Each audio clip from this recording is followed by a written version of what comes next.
Hey guys, what is going on? Welcome into the video. So in this one, we're going to take a look at what happened during last week's market volatility and what levels to watch for next for the broad market direction. And then we're going to go over 8 different trade ideas for the month ahead in August. And as always, there are timestamps in the description. Let's go ahead and get into it. Starting out by taking a look at the S&P futures chart, the big volatility started on Thursday where it failed to hold the higher high, which then led to a violent sell down to the 45.60 support in the bottom of the recent trading range.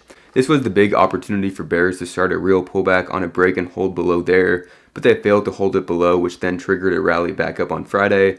Setups like this is what often ends up fueling moves higher. You get a bunch of shorts coming in at or slightly below 45.60, and if it fails to hold below that key support level, those shorts are then vulnerable to get squeezed on the way back up, which is exactly what happened on Friday.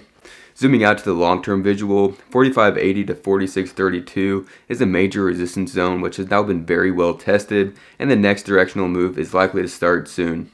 Breaking and holding above 46.32 would be the trigger to start a leg higher, which would then target 46.70 and then 4700 above there.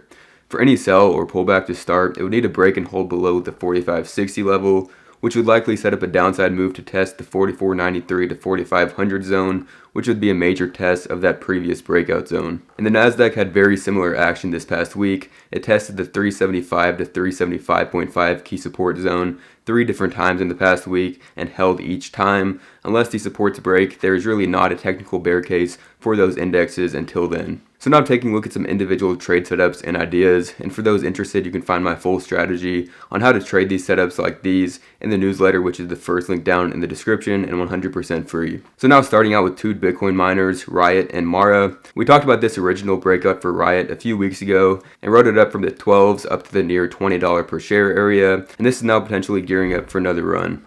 I'm watching this for a break above the 20 to 20.85 key resistance zone to start that next leg higher, which could then target levels above at 24.15, 26.9, and then 29 above there. Entering a breakout setup like this could look something like buying on the break above 20.85 and then having a stop loss slightly below 20, so around 19.9 or so, risking 5% and looking for a 20% plus target above.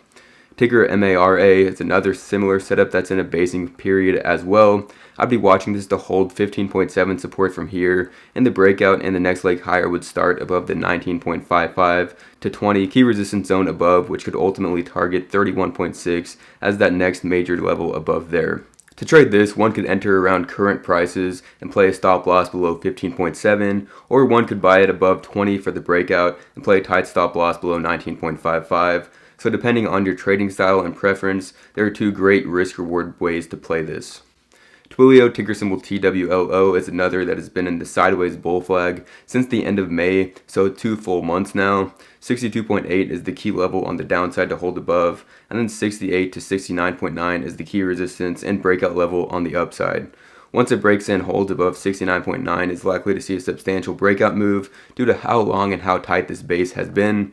I'd be looking for targets above at 78.3 to 80, 87.6, and then 94.4. On Friday, Amazon also disclosed a 1% stake in this company as well, which can act as an important catalyst as Twilio has been a buyout candidate for a while now. Another one that I'm watching for in the month ahead is Cava, ticker CAVA, which was a recent IPO, set up in this nice looking base and formed an ascending triangle pattern as well. I'd be watching this as a breakout play above 53.5 to potentially catch that next move higher and play a tight stop loss back below that breakout level. SolarEdge, ticker SEDG, is another that I'm watching closely in the week ahead, and this company reports earnings on Tuesday, August 1st this week, so I'll be watching this as a possible post-earnings play. SolarEdge has been in the sideways box consolidation since August of 2020, so 3 years now with well-defined levels. The big spots that I'm watching are at the 223.6 gap fill and then the bottom of the range at 189.5 to 207. I'll be watching for some low risk entries at those supports, with ideal scenarios looking like something like this. Enter in on a bounce at one of those supports, then have a tight stop loss back below, with the overall goal being to ride it back up to the top of the range from the mid to high 300s. Once this 3-year consolidation does break out though, this stock will see a massive move. So now taking a look at a couple China stocks, starting out with Baidu, ticker symbol BIDU. This is testing its key trendline resistance of the inverse head and shoulders pattern, along with the 156.5 to 160 zone. Breaking above there can start an explosive move higher, with 175 and then 200 as the next big spots above. And Alibaba, ticker BABA, is another with a similar inverse head and shoulder setup off of lows. It's breaking above the key zone above 100 now as well. Levels to watch above here are at 105, 110, and then the 120 to 130 zone, which above 130 would start the larger time frame breakout above there. As long as it holds above 95 from here though, the setup looks strong for continued upside. PayPal, ticker symbol PYPL, is another stock which has been basing for 2.5 weeks now and is looking set up for a leg higher. As long as it continues to hold above the 71 to 72 key support zone, the setup stays bullish, and breaking above 75 would break out of this consolidation to trigger a leg higher, and then start the leg higher towards 78, 81.6, and the 85.2 gap fill as those next targets above there. So that is everything that I'm watching for in the week ahead from the broad market and all those individual stock trade ideas. For anybody interested in joining the private Discord chat, that is the first link down in the description to get my personal trade alerts, nightly watch lists, and I answer any questions you have in there. I'll catch you all next time. Thanks for watching and peace out.